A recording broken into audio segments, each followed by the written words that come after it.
À la frontière nord-ouest de Mordor, entre les montagnes sombres d'Efell-Duat et d'Ered-Lituy, s'élève une forteresse que même les plus braves n'osent approcher, la Porte Noire, ou Moranon, comme l'appellent les elfes.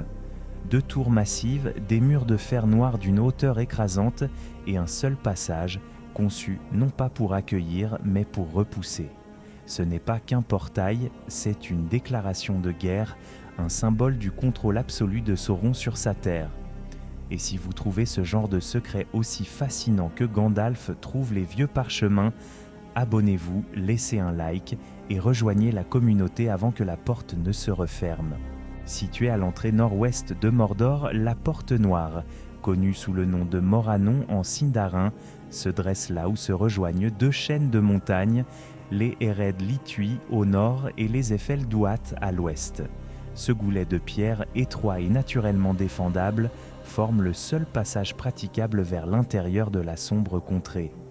C'est ici, dans ce couloir de ténèbres, que Sauron choisit d'ériger la barrière la plus redoutée de toute la Terre du Milieu. Moranon n'est pas une simple construction de guerre, c'est une démonstration de puissance, une barrière construite non seulement pour repousser l'ennemi, mais pour lui ôter tout espoir. Constituée d'un métal sombre, probablement un alliage de fer noir et d'acier forgé par les forges de Mordor, la porte elle-même est massive, impénétrable. Son ouverture centrale est flanquée de 2 tours gigantesques reliées par un lourd mécanisme capable de sceller le passage en un instant. La description qu'en fait Tolkien dans ses textes, bien que brève, évoque une présence écrasante. Un bastion d'ombre et de métal qui domine le paysage. Les murs s'élèvent à une hauteur vertigineuse, suffisamment pour que des armées entières semblent minuscules en comparaison. Ils sont renforcés par des structures intérieures et probablement par des enchantements noirs destinés à les rendre invulnérables aux attaques conventionnelles. Les grandes portes elles-mêmes s'ouvrent vers l'intérieur comme les mâchoires d'une bête titanesque prête à engloutir tout ce qui s'avance. Aucun bois, aucune pierre claire ne vient briser la monotonie métallique et sombre de l'édifice.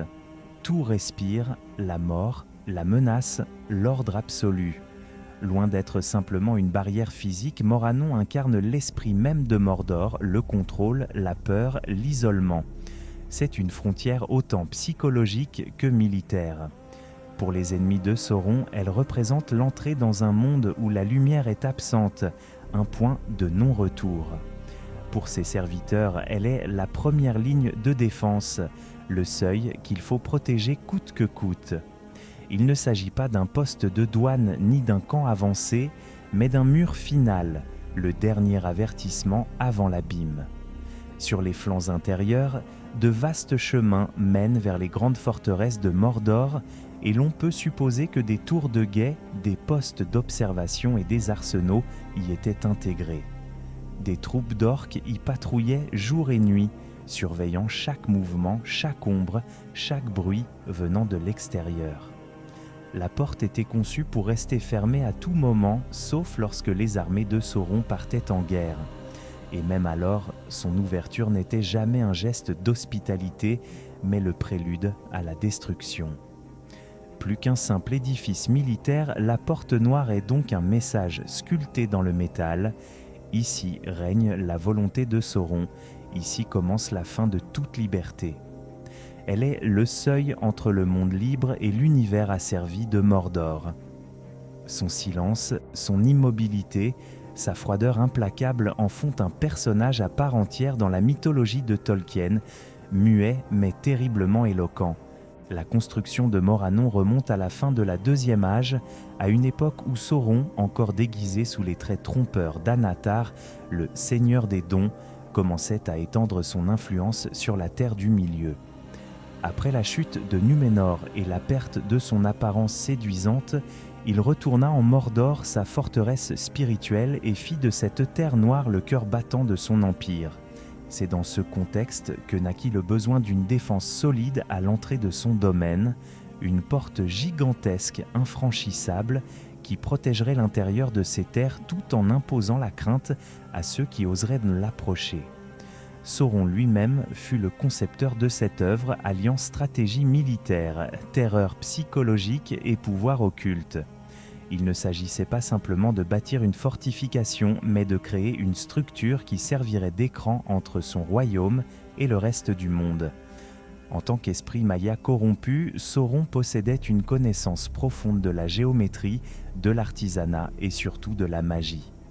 On peut supposer que la construction de la Porte Noire fut guidée non seulement par des plans d'ingénierie sophistiqués, mais aussi par des incantations destinées à renforcer ses fondations, à la rendre résistante à toute attaque venant des hommes, des elfes ou même des ans. La main-d'œuvre mobilisée pour cette entreprise titanesque était à l'image du royaume de Sauron, hétéroclite, brutal et sans pitié.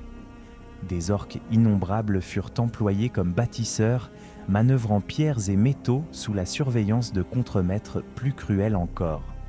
À leur côté, des esclaves humains, capturés lors de campagnes en Run ou au Harad, furent contraints de travailler jusqu'à l'épuisement, parfois jusqu'à la mort. Certaines rumeurs évoquent aussi la présence de trolls ou de créatures des profondeurs pour les tâches les plus lourdes, des êtres dont la force surpasse celle de 10 hommes, mais dont l'intelligence se limitait à l'obéissance brutale.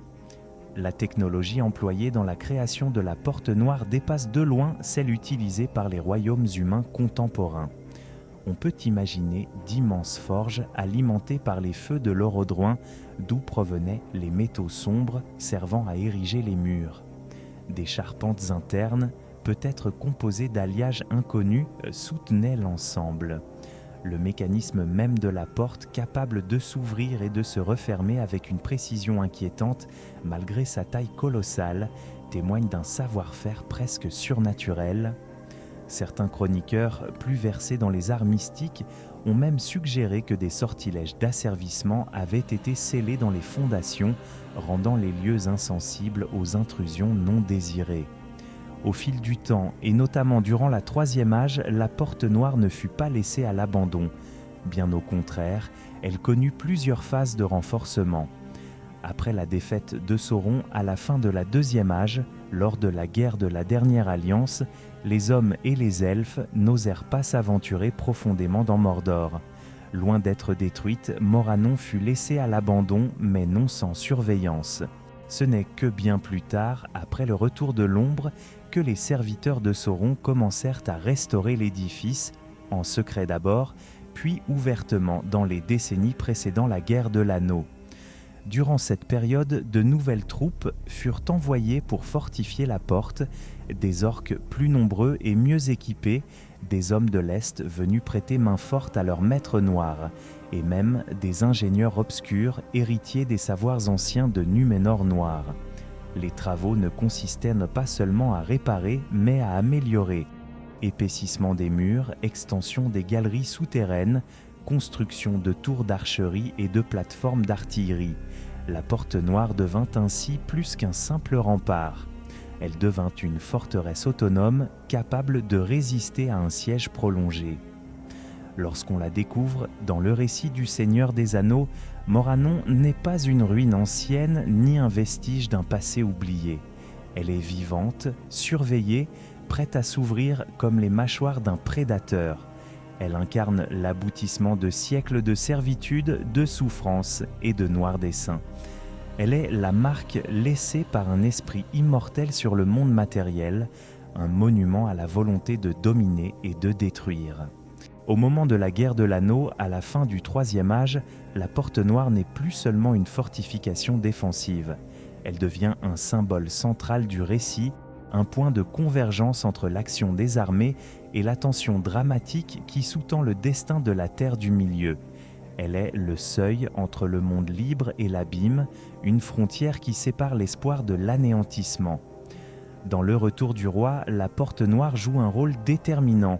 Elle est le lieu choisi par Aragorn, Gandalf et les membres restants de la communauté pour mener une ultime offensive contre Sauron, une diversion désespérée destinée à détourner son regard de Frodo et Sam qui progressent péniblement vers le mont destin.